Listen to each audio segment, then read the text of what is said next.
बिस्मिल्लाहिर्रहमानिर्रहीम। अस्सलामुअलैकुम जमात सोम। मैं हूँ आपकी उर्दू टीचर मिस रेहाना। प्यारे बच्चों, जैसा कि कल हमने लेक्चर नंबर 5 में सफ़ा नंबर 8 की पढ़ाई की थी। उसके सबक का नाम है दिल ना किसी का टूटे। तो प्यारे बच्चों, एक कहानी हमने शुरू की थी एक बद्दू और आप सल्लल्लाहु अलैहि वसल्लम की गुफ्तगू के दरमियान। ठीक है, एक बद्दू किस तरह आया। बद्दू किसे कहते हैं? अरब के सहराई लोगों को। ठीक है, और एक बद्दू हज़रत मोहम्मद सल्लल्लाहु अलैहि वसल्लम की खिदमत में हाजिर हुआ था और उसने फिर आप सल्लल्लाहु अलैहि वसल्लम को चंद ककड़ियाँ पेश की। और फिर आप सल्लल्लाहु अलैहि वसल्लम की आदत थी कि किसी का दिल नहीं तोड़ते थे आप सल्लल्लाहु अलैहि वसल्लम। ठीक है, बद्दू ने आप सल्लल्लाहु अलैहि वसल्लम को तोहफे में क्या पेश की थी? ककड़ियाँ पेश की थी। तो आप सल्लल्लाहु अलैहि वसल्लम ने बद्दू का तोहफ़ा कबूल भी फरमा लिया था और खुशी खुशी खुश करने के लिए ककड़ियाँ तोड़कर उसके सामने ही खाई थी। तो इसका बकिया हिस्सा सफ़ा नंबर 9 पर मौजूद है।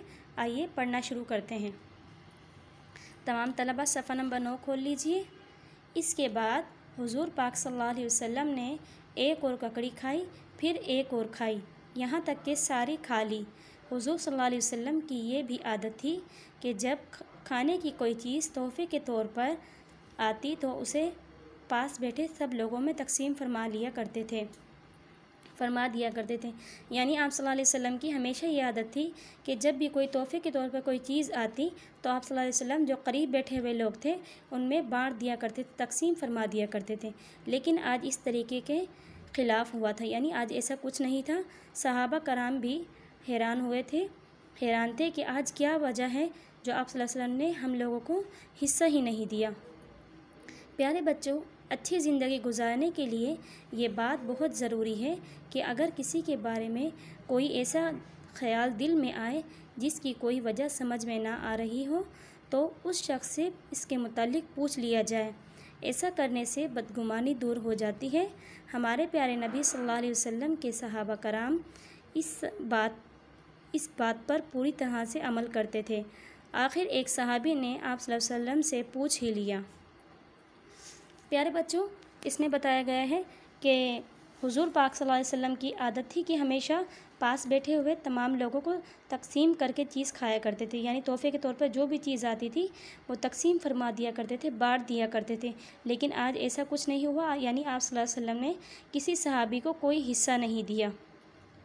इससे ये हुआ प्यारे बच्चों, जब अच्छी ज़िंदगी गुजारने का मकसद क्या है?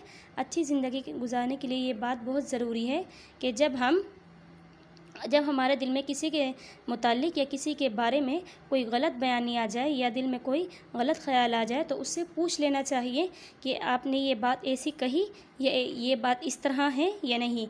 इससे ये होगा कि आपके दिल में जो गलत बात आएगी वो दूर हो जाएगी। इसी तरह सहाबा कराम रज़ी अल्लाह तआला अन्हा इस बात पर अच्छी तरह से अमल किया करते थे। आखिर एक सहाबी ने आप सल्लल्लाहु अलैहि वसल्लम से पूछ ही लिया। आइए इमला के लिए मुश्किल लफ्ज़ पर निशान लगा लेते हैं।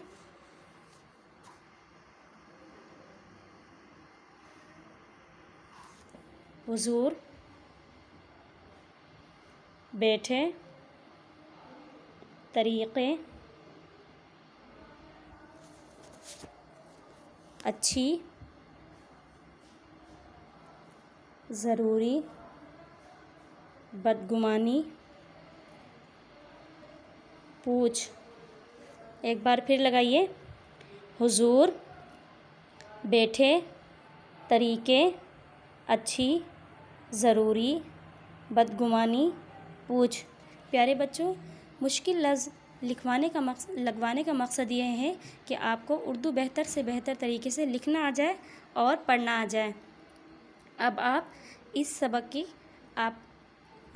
को याद करके ग्रुप में सेंड कीजिए और इसके बाद जो मुश्किल लफ्ज़ है ये भी लाजमी लिख कर दिखाइए।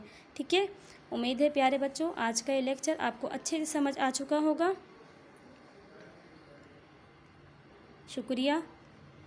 खुदा हाफिज़।